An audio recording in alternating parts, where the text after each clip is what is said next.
नमस्कार बच्चों।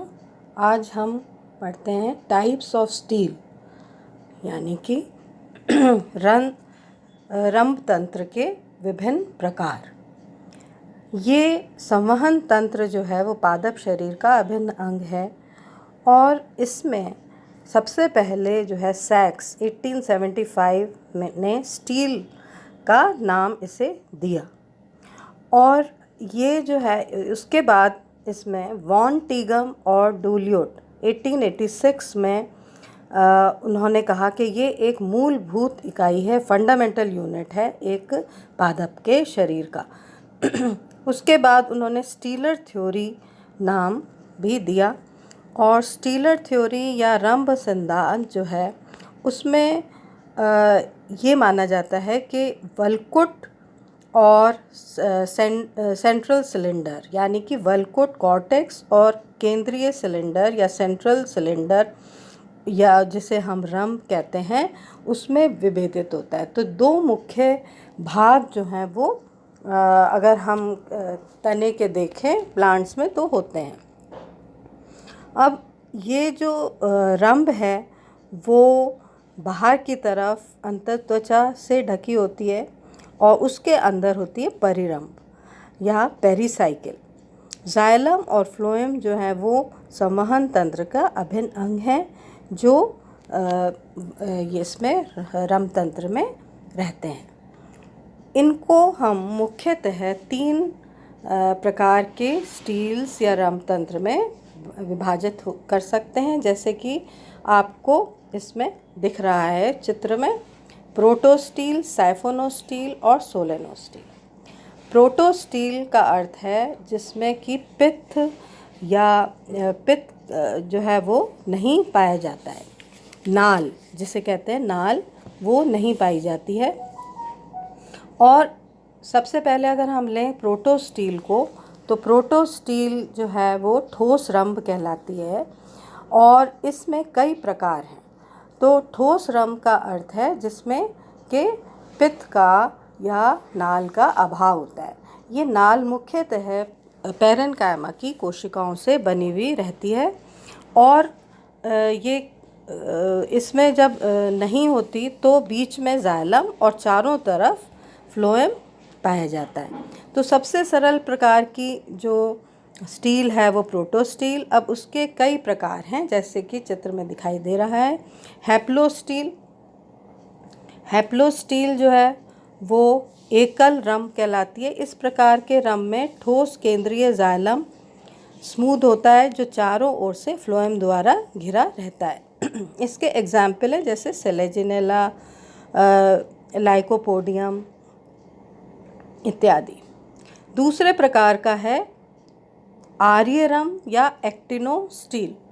एक्टिनोस्टील जो है वो उसमें अनेक आर्य भुजाएं रेडिएटिंग आर्म्स पाई जाती हैं और फ्लोएम जो है वो कंसेंट्रिक अथवा एक वलय में ना होकर इन भुजाओं में के मध्य स्थित रहता है। तो बीच में जाइलम और फ्लोएम जो है वो भुजाओं में रहता है। तो इसलिए ये इस प्रकार की जो है वो आर्य दिखाई देती है, रेडिएटिंग आर्म्स दिखाई देती हैं, इसको एक्टिनोस्टील कहा जाता है। तीसरे प्रकार की है प्लेक्टोस्टील या पट्टील रंभ।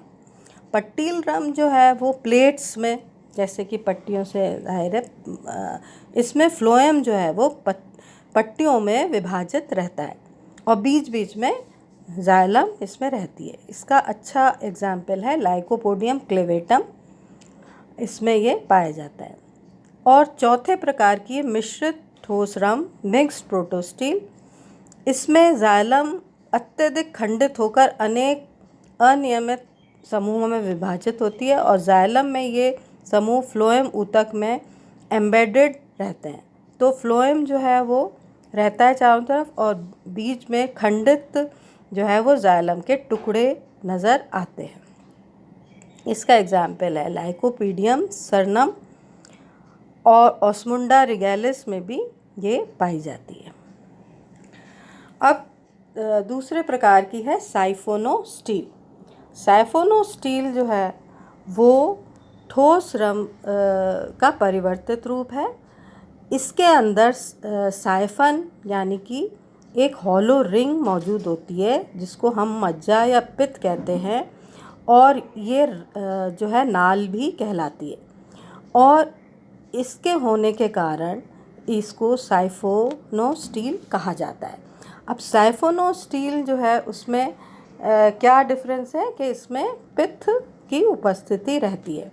तो जेफरी ने 1910 में लीफ और ब्रांच गैप के आधार पर नाल रम को 2 भागों में बांटा, क्लैडोसाइफोनिक और फाइलोसाइफोनिक। अब फाइलोसाइफोनिक को फिर एक्टोफ्लोइक और एम्फीफ्लोइक में बांटा गया। तो क्लैडोसाइफोनिक का अर्थ है नाल रम में पर्ण विदर या लीफ गैप अनुपस्थित होते हैं। तो ये जब अनुपस्थित होते हैं तो इसको क्लैडोसाइफोनिक कहते हैं, या शाखांतरकाल नाल रम कहा जाता है। और ये जो है ज़्यादातर लघु पर्णी टेरिडोफाइट्स में इस प्रकार की जो रम है वो दिखाई देती है, जैसे सेलेजिनेला। अब दूसरे प्रकार का, जैसे मैंने बताया फाइलोसाइफोनिक साइफोलोस्टील, ये 2 भागों में विभक्त है, एक्टोफ्लोइक और एम्फीफ्लोइक। तो एक्टोफ्लोइक साइफोनोस्टील जिसमें फ्लोएम जो है वो बाहर की तरफ और जाइलम अंदर की तरफ पाया जाता है, ये ऑस्मुंडा में देखा जाता है। ऑस्मुंडा में इस तरह का देखा जाता है। और तीसरे प्रकार की है एम्फीफ्लोइक, जो फ्लोएम जो है वो चारों तरफ घेर लेती है जाइलम को, मतलब जाइलम बीच में और चारों तरफ उसके फ्लोएम, जैसे कि मार्सिलिया के राइजोम में दिखाई देता है।